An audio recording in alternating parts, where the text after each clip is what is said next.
अस्सलामु अलैकुम सलाद छे सारी खेवान तो यह खेन तिज अत मन ताकत तो आज बनाओ अस मुजन खास सलाद प्लेट तो यह खूबसूरत तो अत खड़ो खास डिजाइन तो वह तुह यह जरूर पसंद बह गोस वाड़ मज तो अत द्राय वजि मुज वजन मुजन हुंद सीजन मकलियो वन यम हेचन वन हेल नेरने तो यम बह मुजो मन सार मे वन लाय लाय मुज तो यम थे मे साफ कर छलित छुकित तो अमे पत तुल मे यमन यह पच तो मे तुल श्रापच तो लागो वन ये गोल गोल चकल करें बह जैली जैली चकल करान ये तो यथे कन करो यमन बाकियन सारनी मुजन तैल जैल चकल अगर लड़न या गाजरन सलाद बनाउन तो बनाओ तिमन तथे कन गोल गोल चकल तो अमे पत तुल बह श्रापच तो ये कन लाग बह ये डिजाइन करें बस त्रावान हजर सान ये श्रापच तो बनावान बह निक निक ट्रायंगल तो यम निक निक ट्रायंगल पीत नो दारित कह थो ये प्लेटस मजी जमा कर तिज पता इस्तेमाल करें तो ये कन करो गो तैयार तो पत करो बाकी यम गोल गोल डिजाइन तैयार तो यम पीत हुरे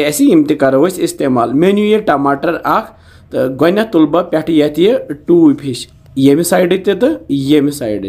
तिज अत कप बनावन तो मज बाग कर बह अत ज खांड कर हेको ये डिजाइन बन मगर बह बना यह सिंपल तो ये मज ब्यूल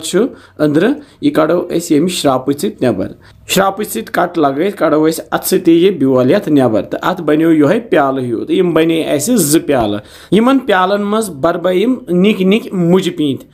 तो यम थवक बह ये मज मुजन हेको कह जामु दो रल पत प्यालन मज भरित मगर बहुत बनावान यह सिंपल सलाद तो यम दोनवे प्याल थवक साइडस तो वन लागो ये प्लेटिंग करें तो अमे बापत अन बह यह प्लेट मज बाग थव बह गो टमाटर कपत तो अंद अंद लाग बह ये मुज खंज येल कह खास दह या पथिस यून तो ये कन अगर यह सलाद प्लेट सजाओ तो पोस गरान तो बे ग खुश तो यह सलाद प्लेट वुचित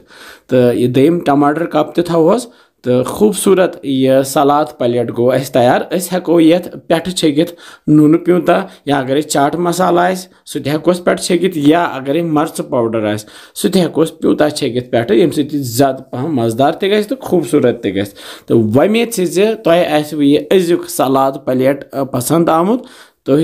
सजो ये कन सलाद प्लेट अगर कह खास मौका गर तो इंशाल्लाह समखो बे जल्दी तो मान खतर दुआ करान पन्ने खतर दुआ करान तो बिहु रबस हवाल अस्सलामु अलैकुम।